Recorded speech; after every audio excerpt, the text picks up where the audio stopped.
Why is everyone got a high school? Where are you from? I'm originally from Miami, Florida, but I go to Virginia Tech.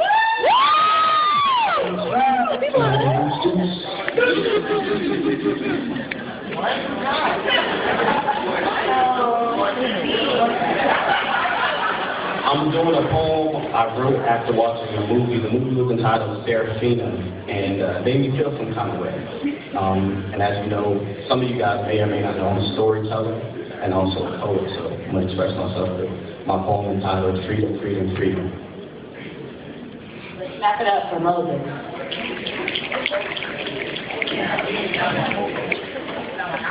They told us we were free from the other side of austere bars.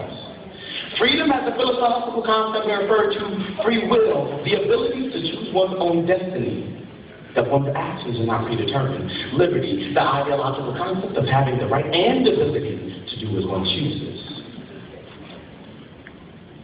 They tell us to find freedom or to be free. They say that hope is what drives the pursuit of happiness, and freedom is the key to open that happy door. Without freedom, we are bound to shackles and held down. Without freedom, we are trapped in our own minds, damning the thoughts of what's it like to be free. And free would be a commercial followed by creditreport.com, and it would be us pleading for release.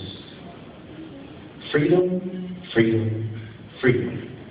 But what do you do when freedom only brings pain? What is done when freedom equals war? Freedom equals death, freedom equals blood and not peace. And they wonder why we fight.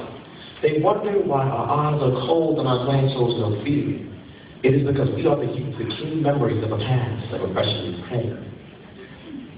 Freedom, freedom, freedom. They took me and my son to a camp. They had their swords and bayonets. They said it was for our own good. They said they were freeing us. But that night, we heard the cries of our neighbors. We heard the soft steps of someone running, followed by a loud bang in silence.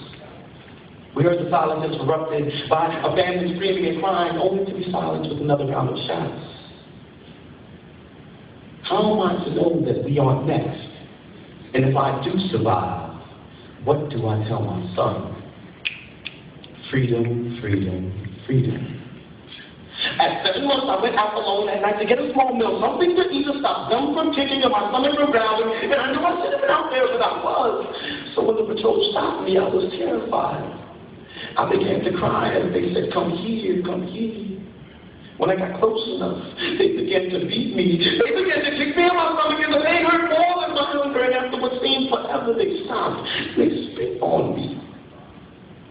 As they walked away, they said it was a free abortion to stop us from creating soldiers for them to kill.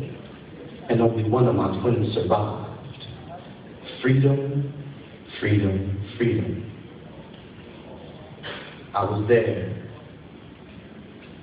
looking through the blinds out to where my brother stood. My brother was coming from a football game at the park, still holding the trophy of a leather-skin ball and torn jeans. My big brother was stopped by one of you, and out of his fear for the things you've done, he ran. He made the biggest mistake of his life, and he ran. He did something his ancestors have done for centuries in the sight of fear and trouble, and he ran.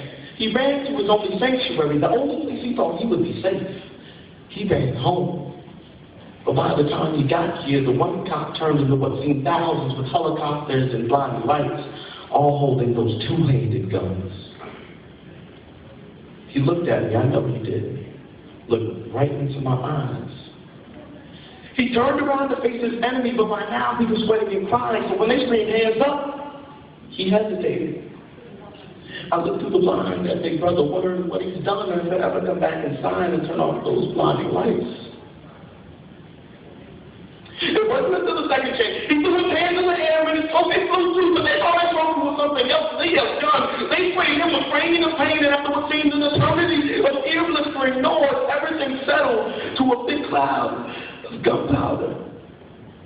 And I saw it all. I watched as he momentarily interrupted the silence with a thump. His final breaths were blood and smoke. Freedom, freedom, freedom. They hurt us to make us fear them. They tell us we will be free from our pain. They come around handing out their freedom, freedom, freedom, in these pretty little packages, and we flock to them to attain a piece of what we think to be perfection. We run to get the dream, but as Gil Scott Jerome said, we aren't running to get freedom, we are running to get the rapist known as free doom. And as our elders either fell or became scarred, we learned with the key memories of our hurts and pains, because he told his son what happened. She told her daughter why she doesn't have a sister, and he still remembers what his brother looked like. And they wonder why we stare at them with rage and anger in our heart, because his ears still remember the sound of gunshots, her body still bears the pain of a premature beating, and his eyes are still flamed with the color of his brother's blood. And now, when they come by with that freedom, freedom, freedom, we look at them with rage and anger in our hearts, saying, both your freedom and you can take some of our doom, because we have heard, felt, and seen what your freedom, freedom brings. And the next time you come by, we'll give you a piece.